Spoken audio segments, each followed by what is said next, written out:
I'm sure everyone here in the church has heard of that modern expression, a gotcha moment.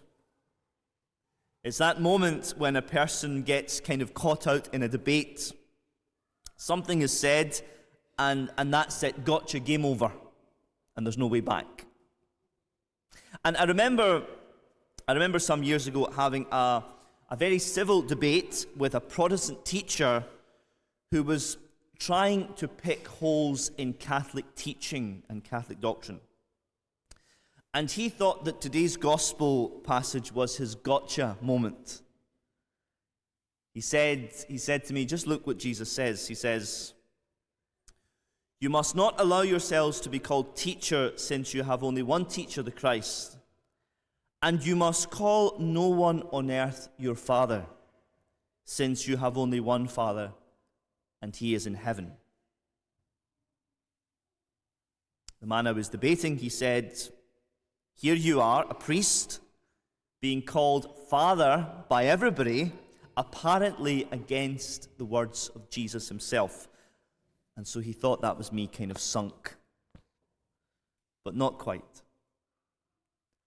I think he had missed the point of this passage. And he should have known better. He was a teacher. He was a father himself to 2 children. And these were titles that he was very happy to accept in his own life. So what is Jesus really saying today?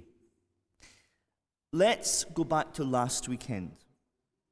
If you remember, the Lord, he was speaking out against the Jewish leaders who had forgotten to put the second part of the Great Commandment into practice. Remember, they were very happy to say, I love God with all my heart and soul and might and strength, but they had forgotten to love their neighbor as themselves.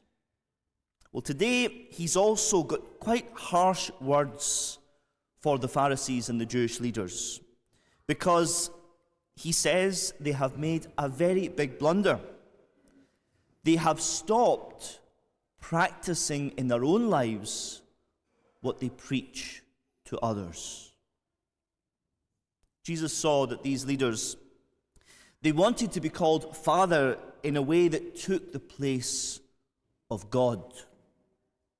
They wanted to be called Rabbi and Master and Teacher in a way that exercised control and dominance over people's lives. And that was the problem. There was no humility. There was no sense of being small before the greatness of God. No sense of living in service of other people.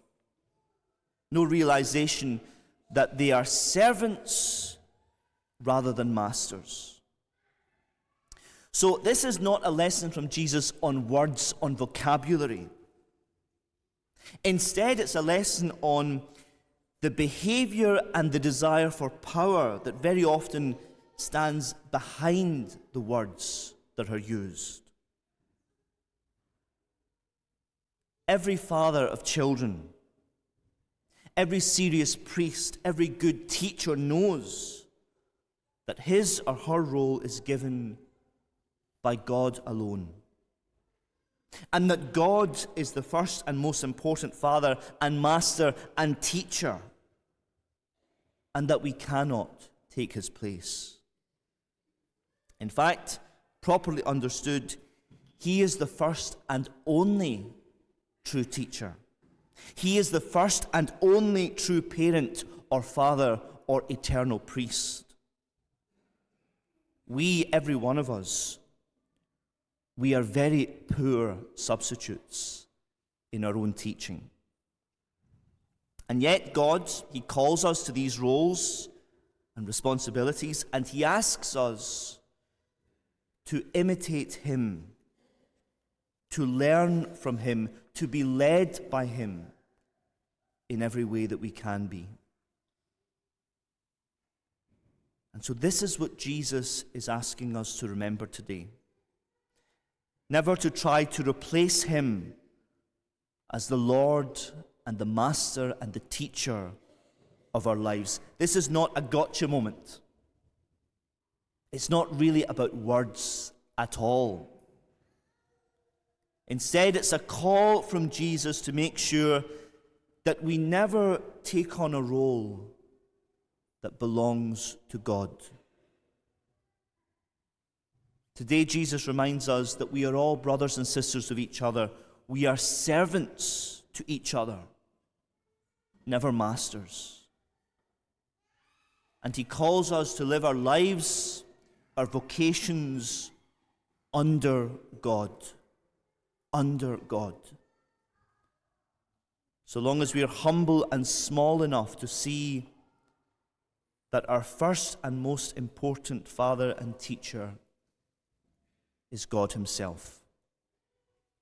The wise already know that we are nothing but poor imitations of him.